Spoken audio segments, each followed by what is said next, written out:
At 8:14 a.m., in a major metropolitan hospital, a 34-year-old man is pronounced dead from a rapid, unidentifiable infection. His body is moved to the hospital morgue. At 8:52 a.m., a security camera in that morgue records a motion alert. The dead man is standing. The world has just ended. It just doesn't know it yet. We've all seen the aftermath, right? The ruined cities, the scattered survivors, the lone wolf hero with his perfectly trained dog. We love that part. But we always skip the how. How does our complex, globalized, and hyper-connected society, a world of instant food delivery and high-speed internet, collapse so fast it doesn't even have time to scream? Well, it's not one event, it's a cascade of failures. It's a series of dominoes, all lined up perfectly, just waiting for, a light breeze. Today, we are not looking at the apocalypse. We are looking at the week the world fell apart. This is the Patient Zero Chronicle, a realistic, day-by-day account of how our world would end in just 7 days.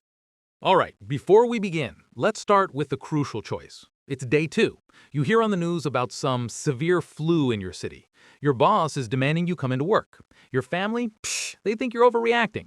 Do you lock your doors and begin your quarantine immediately, risking your job and looking like a paranoid fool? Or do you go to work, hoping to save your supplies for when it's really bad? Let me know your honest day 2 decision in the comments below. It's a tough one. The infection. So day 1, it begins not with a bomb, but with a whisper. In a dense urban center, a handful of initial cases go completely unnoticed. The pathogen is spreading via fluid contact, is highly infectious, but has an incubation period of maybe 8 to 12 hours. I don't know, you do the math. The official response? The first cases, they're just logged by overwhelmed ERs as a severe unidentified flu, or maybe a violent drug reaction. And the system's first failure is immediate. Misclassification, which is really just a fancy way of saying they got it wrong. And you can't blame them, right? When your job is dealing with 50 overdoses a night, what's one more? The public reaction. What public reaction? There isn't one. The world is operating normally. The stock market is up, people are at work, and the news is talking about politics or, some celebrity. Infrastructure status. All systems are 100% operational. By nightfall, there are perhaps a dozen infected individuals, all of whom are now being treated in separate, unsecured hospitals across the city. The city and the world are completely oblivious. Kind of makes you think, huh? Day 2, the cluster. The infection, all right, day 2, that 12-hour incubation period, it's over. And inside the hospitals, the first cluster of victims reanimate. And let's be clear, this isn't the slow, shambling menace we all know. Not yet. This is a hyper-aggressive rage state. The infection multiplies inside the hospitals, the one place people run to for safety. The irony is just brutal. The official response. Police and paramedics are inundated with Code 3 calls, reports of extreme, unhinged violence. They respond with tasers and standard-issue sidearms, aiming for center mass. It is completely ineffective. This is the second failure, under-response. Authorities are convinced they're facing a riot or some new street drug. Spoiler alert, it's not a new street drug.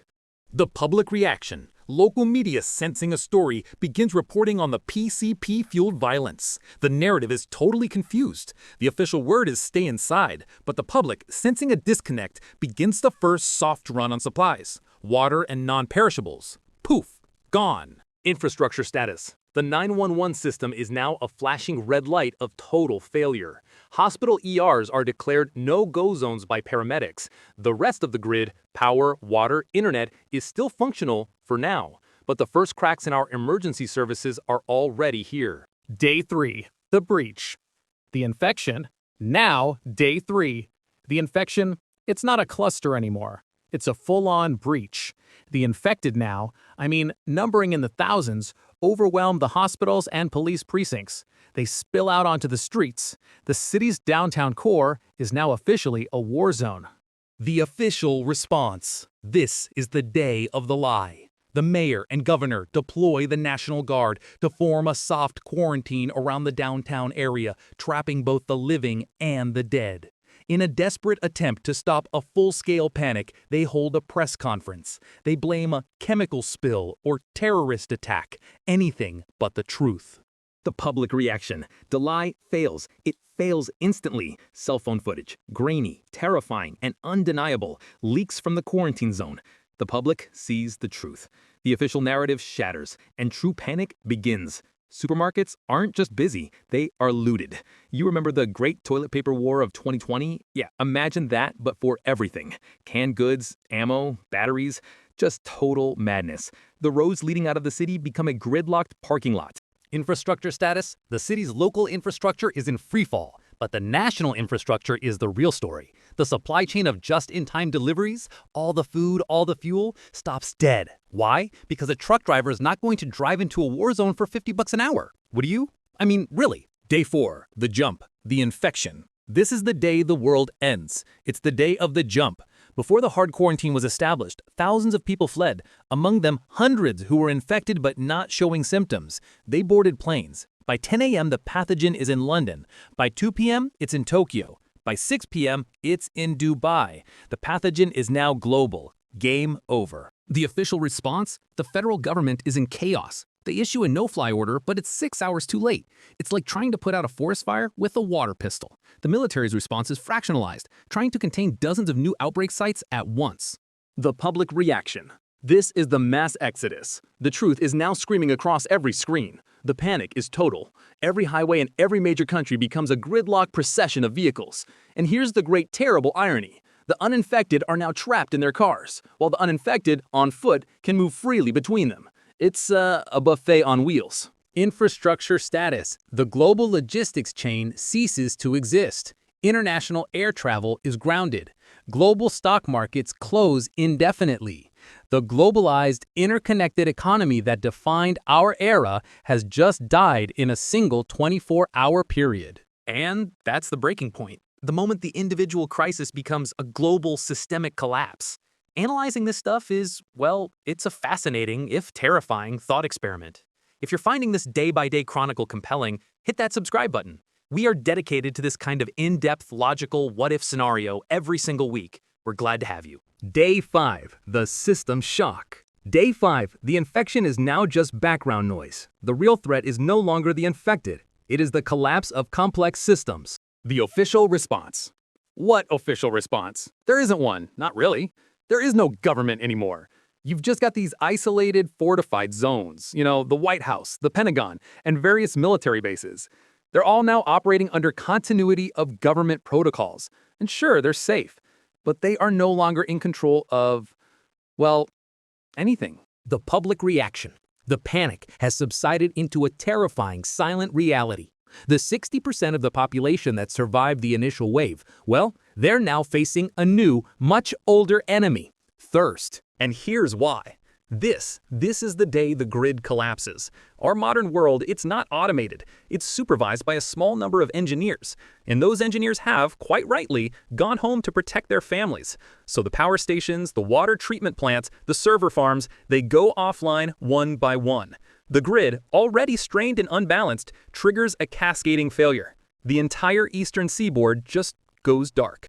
I mean, no more TV, no more internet, no more cell service. For 100 million people, the world has just gone silent, just static.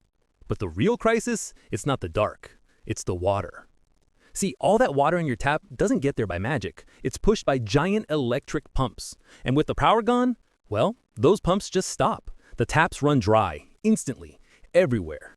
And in that instant, every single survivor is on a 3-day clock. Dehydration, yeah, that's going to become a far greater threat than any monster. And this is when the last fragile bonds of society just dissolve. Because let's be honest, this is the moment your neighbor, the one you borrow sugar from, becomes a more immediate threat than the monster at the door. That's the real system shock. Day 6, the fracture. The infection, welcome to day 6. The herd is now the dominant force. The infected, they're just drawn by noise, and they've amassed into these massive moving rivers of bodies.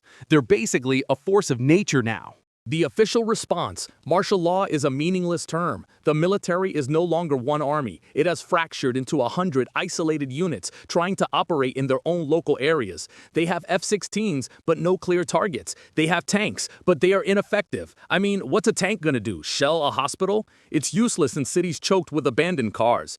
The safe zones and stadiums, yeah, those have all failed. They become feeding pens. The public reaction. This is the moment your neighbor is the monster. The battle for resources, a single bottle of water, a can of food is the only thing that matters. The final, fragile bonds of society are severed. Infrastructure status. Total collapse. The just-in-time delivery system is a distant memory. Supermarkets were emptied on day 3. Warehouses were looted on day 4. There is no new food. There is no new medicine. This is, the first day of the new pre-industrial world. Day 7, the new world. The infection. Day 7, 1 week. The initial wave of those hyper-aggressive spreaders has pretty much burned itself out. What's left are the classic, slow, shambling walkers. They are no longer a fast-moving army, but a permanent, toxic presence on the landscape. A new form of weather. The official response? I mean, there is no official response. The government now just means a handful of military-controlled green zones that are desperately trying to become self-sufficient. They are not launching rescue missions. Their perimeters are sealed, and they are turning away all outsiders to protect their resources. The public reaction. The survivors are scattered. The lone wolf is dead. Yeah, the whole lone survivor myth we talked about, that guy is 100% gone. The only ones who made it this far are small, tight-knit groups who understood that community is the only path to survival.